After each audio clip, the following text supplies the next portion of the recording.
Enkelvoudige rente. Rente is die bedrag of die fooi wat 'n lener vir 'n uitlener betaal om die geleende geld te gebruik. Dit word gewoonlik uitgedruk as 'n jaarlikse persentasie van die bedrag wat geleen word. Dit word ook die rentekoers genoem. Wanneer jy geld by die bank spaar, verdien jy rente. Wanneer jy geld by die bank leen, betaal jy rente. Die rente word op dieselfde manier bereken, of jy dit nou verdien en of jy dit betaal. Enkelvoudige rente word jaarliks bereken en dit word uitgewerk as 'n persentasie van die oorspronklike leningsbedrag. Jy kan seker al dink hoe hierdie somme gedoen moet word. Dit sal jou baie help as jy weet hoe om persentasies van getalle uit te werk. Bereken die jaarlikse enkelvoudige rente verdien op 'n banksaldo van R60.000 teen 'n rentekoers van 3,5% per jaar. Ons werk met 3,5%, so ons haal die 3,5% uit en dit word 3,5 op 100.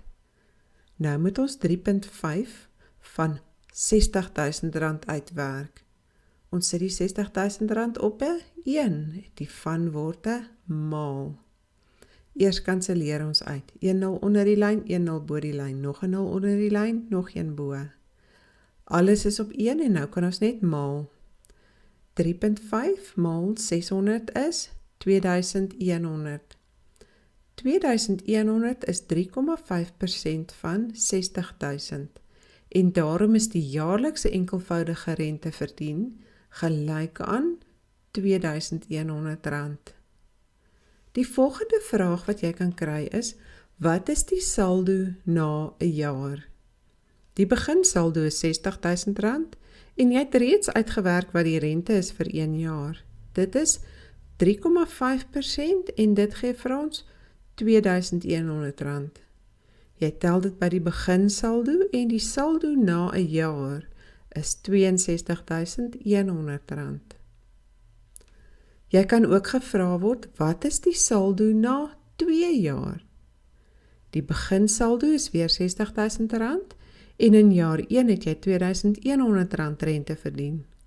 Omdat jy met enkelvoudige rente werk, word dit altyd op dieselfde bedrag, die oorspronklike bedrag uitgewerk. So vir elke jaar verdien jy presies dieselfde hoeveelheid rente. Die tweede jaar het jy weer R2100 verdien en jy tel dit weer by.